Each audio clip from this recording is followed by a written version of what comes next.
Bienvenue à ma chaîne politique. Je m'appelle Gilal Samson, je suis un jeune ingénieur tchadien et j'exerce dans le domaine de l'éducation. Je me suis trop intéressé dans le web entrepreneur. J'ai beaucoup plus aimé le débat politique que les affaires politiques. Alors dans cette chaîne, j'ai uniquement réservé les débats sur la politique et l'éducation et la société, disons l'affaire de la société. Alors, si tu es là ici avec moi, tu restes accroché parce que tout de suite, je vais aborder un sujet qui va être vraiment très intéressant pour toi. Alors, ne quitte pas, abonne-toi et surtout, laisse-moi une pouce bleue. Alors, dans ma vidéo que je suis en train de poster ici, je voulais parler uniquement de la politique parce que tu es un jeune et tu aimes vraiment faire la politique, mais jusqu'à là, tu as du mal à t'affirmer et tu es divisé entre l'honnêteté et la malhonnêteté. Tu es divisé entre le choix du parti politique. Tu es divisé entre ta confession religieuse, ton appartenance ethnique et alors tu es vraiment confus dans là où tu es. Alors, laisse-moi, je vais te dire ici qu'en politique, tu n'as pas à prendre tous ces éléments-là en considération. En réalité, pourquoi la démocratie africaine n'avance pas? La démocratie africaine n'avance pas parce que nous avons une habitude de culture qui nous oblige beaucoup plus à s'adhérer à un parti politique dont le leader ou bien la majorité des membres sont des nôtres, c'est-à-dire de la même ethnie, ou soit du même clan, ou soit encore de la même région, ou de la même confession religieuse, parce que nous voulons beaucoup plus faire adhésion à une appartenance quelconque, comme si nous allons nous retrouver toujours autour d'une table familiale pour discuter des affaires politiques. Voilà pourquoi la démocratie en Afrique n'avance pas.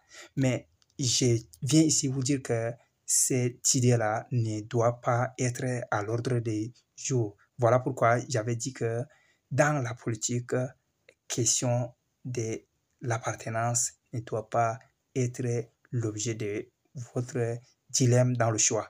Alors, qu'est-ce qui se passe? En politique,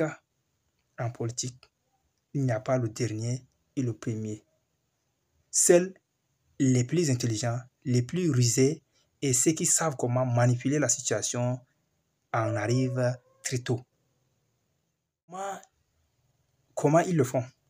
Si vous me permettez, je vous rappelle de repartir voir l'histoire de Nicolas Sarkozy quand il était un jeune audacieux et qu'il a cherché à prendre le chemin politique. Vous allez voir de son audace, de son intelligence, comment il a tourné une situation où les gens sont en campagne, où l'élection communale, il a tourné en sa faveur pour se projeté vers le poste de maire de la ville, d'une grande ville en France. Alors, qu'est-ce qui se passe? Nicolas Sarkozy a utilisé vraiment son intelligence, son savoir-faire en politique, son talent politique. C'est ça qu'on appelle la politique. Si on essaie de faire le tour de ce monde pour voir comment les gens pratiquent la politique démocratiquement, alors l'histoire de l'appartenance familiale, de l'appartenance ethnique, de l'appartenance clanique ne travaille pas. C'est là que la démocratie a sa place. On fait le choix selon l'idéologie du parti. Si le parti a une idéologie qui répond à nos critères, alors on fait notre adhésion. C'est comme ça qu'il faut vraiment voir la politique. Beaucoup des Africains n'envoient pas ça, mais ils font adhésion à un parti politique parce que le leader, c'est un élément de leur clan, de leur ethnie, et c'est ce qui ne passe pas.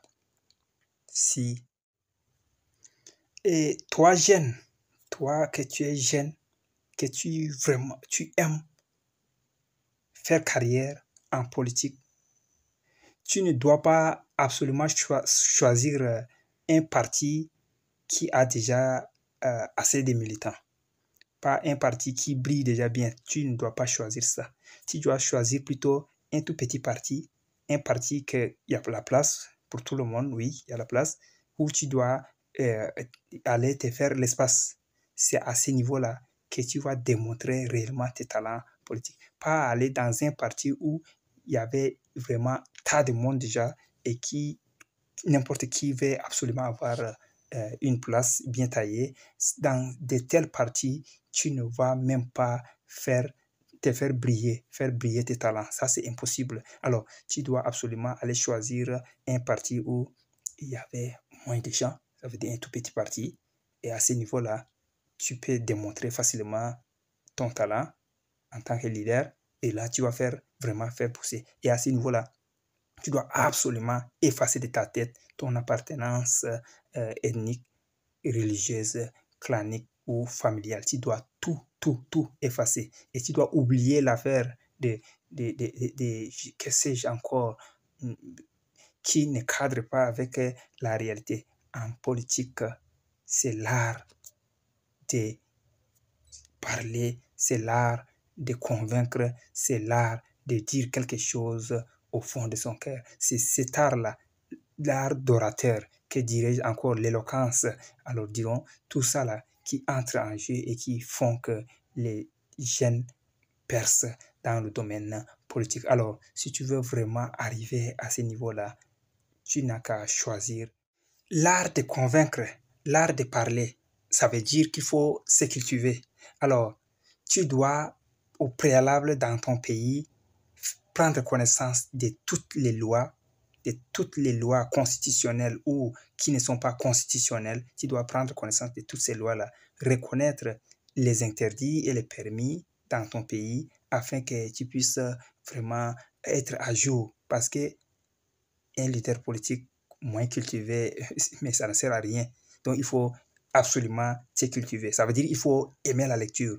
Aimer la lecture dans ce sens que tu vas vraiment dans un débat politique, dans un débat, que ce soit médiatique, télévisé, radio, télévisé ou un truc comme ça, tu dois être le plus brillant de tous tes camarades. Alors, c'est à ce niveau-là qu'on reconnaîtra en toi l'homme politique. Mais tu dois aussi reconnaître géographiquement ton pays, ta nation. Et géographiquement, tu dois reconnaître les choses élément par élément. À ce niveau-là, tu es vraiment à jour.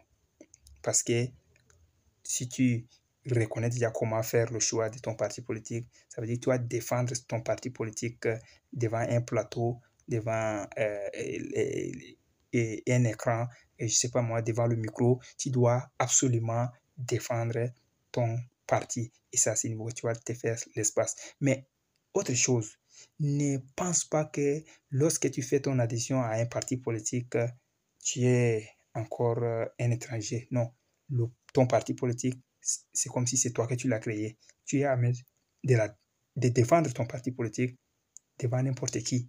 Et on le défend comme si c'est nous qui l'avons créé. Alors c'est comme ça qu'on gagne en crédibilité dans la politique. Si tu parviens à réunir ces trois critères, ça veut dire que c'est pas mal pour toi de faire carrière en politique. Mais il reste encore autre chose. Il faut faire très attention. En politique, aucun mot ne peut être minimisé. Chaque mot que tu utilises est interprété selon le contexte dans lequel tu l'as utilisé. Alors donc, on ne joue pas avec les mots, avec des expressions. Donc, en politique, il n'y a pas question de trahison. L'honnêteté, l'intégrité doit être toujours à jour avec toi. Et à ce niveau-là, tous ceux qui sont autour de toi peuvent.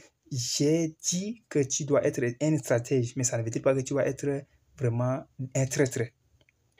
Tu ne dois pas être celui-là qui essaye de mélanger les gens. Non, tu vas être intègre, honnête, mais stratège. Alors, à ce niveau-là, tu vas te faire toi-même ton chemin pour y arriver. Voilà, intégrité, honnêteté stratégies, comment tu peux percer dans la politique. C'est tout pour aujourd'hui.